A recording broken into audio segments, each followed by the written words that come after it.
Yeah, so I started in my high school, St. Ignatius in Cleveland had a really good rugby program, and I had kind of heard of it before I'd even entered the school year.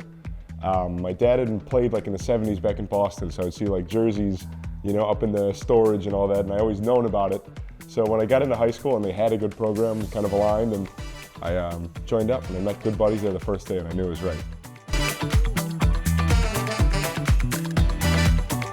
Yeah, so he liked it. He played football as well, actually, in college as well. And he said that rugby is a more athletic game because you can play both offense and defense, and that's one of the things that he and I both enjoy most about it. You don't just have to be a blocker or a carrier or such and such. You can do the whole package. You can do everything at once on that field. So that's why I like it.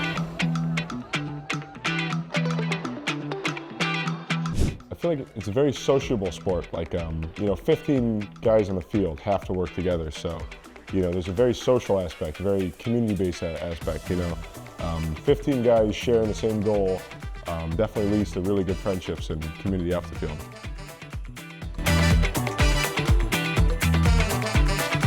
The biggest ever, yeah. Just some of those first few weeks of playing the sport were really formative, were really memorable.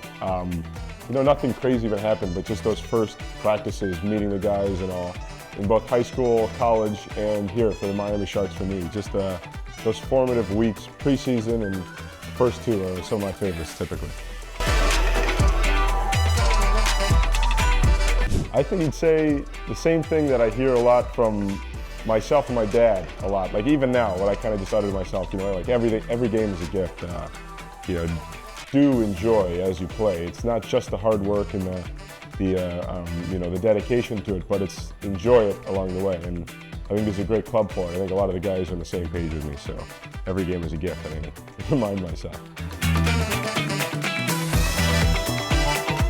I enjoy just being able to, be on a field and accomplish my goals, what I want to do. I want to get in shape. I want to do this. I want to be, push my athleticism as far as I can take it. But do that with 15 buddies, 15, 23 really good friends, Some people always say like, our practice is too hard. It's like, even if they are, sometimes they are, it's not too bad because you're still with the buddies, you're with the boys. So yeah, absolutely. Yeah, I just wanted to, I wanted to adapt as much as I could. I wanted to just get on the field and see if I could cut the standard here. So any amount of game time was really a big goal for me, and I think I've definitely gotten a lot. So I've been very happy with that. I've been really liking that. Some of like the first few weeks, I kind of told myself like, hey, you're in an opportunity to meet guys you'd never have a chance to meet otherwise, or cultures you'd never really have a taste of. So I was like, anytime you see someone down by the pool or out, drinking mate with playing, truco or whatever, and playing the cards, join in and try to involve yourself and learn a bit about it. So I've definitely been doing that. And yeah, some of the great times have just been seeing some guys in the corner in the pool there and be like, whatever, I'm gonna go watch and learn, so. It'd have to be Nico a lot, I think. He's just, anytime you see him, he's got something, he's cracking some kind of joke to you. For me, it's an outlet to meet friends and travel as much as I can and kind of hone that athletic and mental aspect. It's a great feeling to condition yourself physically, but it's also a great feeling to condition yourself socially, which you really can do sometimes, and meet new people from new places and all. And to me, it's the union of both of those. An outlet that I can do that is internally valuable for me. So. It was a big jump, but that's what I was really hoping for. I love the line out, and that was a big difference in the quality and the consistency of repetitions in the line out. But I've been loving that. I'd say obviously physically it's super different, like everybody in here is making their tackles and giving good shots, but again, it's just been a pleasure. The game plays faster and it's more fluid, and that's what I wanted. So. No, I think our best games this season have been the home games, and for enjoyment as well. There's a different vibe than when you play anywhere else, I think, in my experience, just playing here. having the fans. At times we got bagpipes there, at times we got drums and trumpets and all. It's just, that's like unbelievably special to be able to hear the chants at every reaction of every play at home. And we play best at home, I think, so yeah. Yeah, I mean, he was just saying, you know, throughout the whole year how much I should enjoy this and how much, you know, this is going to be a formative era of my life.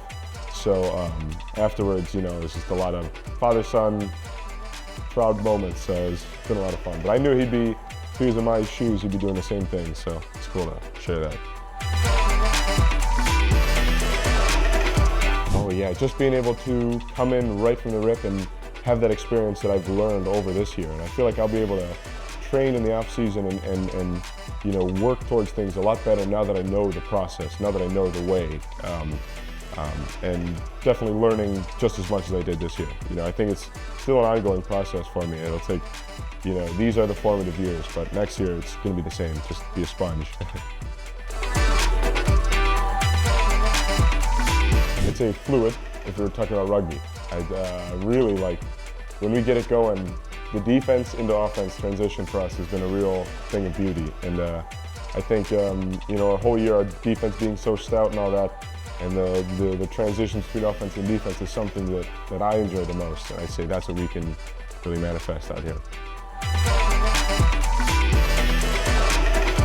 Oh, I don't know. I can tell you the most fun was when we beat the New England Free Jacks at home with a big crowd. And I remember hearing in the background a bagpipe and song, like there was a group of guys playing the bagpipes and singing at like the 78th minute of that game when we were, you know, going to inevitably win. But I'll never forget that. That was the coolest moment, I think, for me.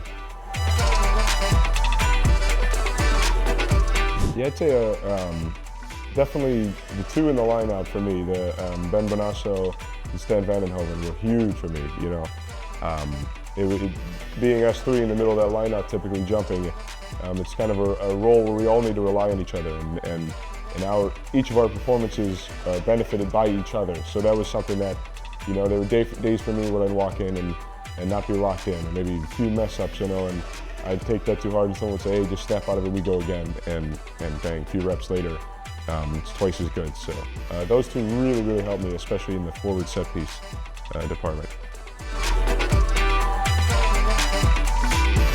No, man, I studied at college. I got a degree in environmental science and like some minors in Latin and classics. I like to study, I like that aspect of it. If I wasn't doing rugby right now, I might be working back home right now. I'd probably be doing something with the parks department or just outside in general. Again, I'd like to stay physical while I'm young. But yeah, I'd be doing that. Be at home. Typically when I'm home, I go fishing a lot. We have this little pond, and in the summer, there's just nothing better than swimming, fishing, and doing all sorts of stuff there. So I'd be doing a whole lot of that, working. But yeah, no, nothing too crazy, just enjoying my time. Oh, the sharks, ooh. I had to get back to the marine biology, not quite my specialty there.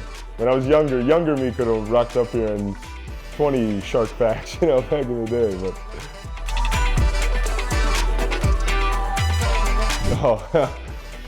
Yeah, just keep working on it. I think there's been a big difference in how I've been able to play the sport between when I was a freshman in high school and then to where I am now. But I don't think I'd be too surprised. I kind of always convinced myself, like even when I really stunk when I was too young, and I was just too young and couldn't really get a grasp of it. I always knew that, I'll pick it up eventually. So that's been my mindset. Yeah, it's, if I can't really do something yet, or I'm not too good at this, I'll get it eventually if I just stick around the people who can do it, the right mentors and coaches. So yeah, I think I just remind myself of that. Oh yeah, definitely. Well, even at Tui Osborne here, I've had him as a coach the last 4 years at college as well, and those were real formative years there. But yeah, Tui Osborne and Dan Arbesnik were my two main coaches in high school and college collectively, respectively. But yeah, I owe those guys a whole lot. And Tony Vay, my very first coach at Ignatius. But yeah. I'd say, I mean, I think it's nearing the full breadth of athleticism. You know, I mean, you want to be able to run, you know, a few miles and for 80 minutes straight and consistently. On the weekend, you want to be able to do that, but also, you know, have the strength and gall enough to just hit somebody when you need to, and carry the ball and be able to show off your skills with some nice passes and everything. It's a little bit of everything. So if you don't want to just do one thing or another and just focus on the skill, the strength, the speed aspect, you can do it all.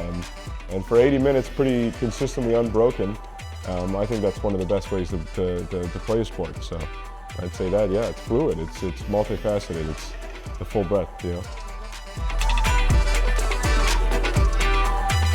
Oh yeah, that's great too. You know, they say the rugby community is small, and they don't mean that, you know, literally. It's a big community nowadays, and you can always find somebody that knows it. But they say that the rugby community is small because those who play it and those who know it stick together, and you can be introduced to people three people down the line that you've never even met just because they know you're a rugby player and they're a rugby player, and I think that's special. I've found it very few places in life besides rugby, and I think it's just kind of a unique side to this thing. It's an old sport from Europe, around the world, and it's a melting pot of cultures, and the one uniting factor is, hey, we're here to play rugby and we're here to work hard. So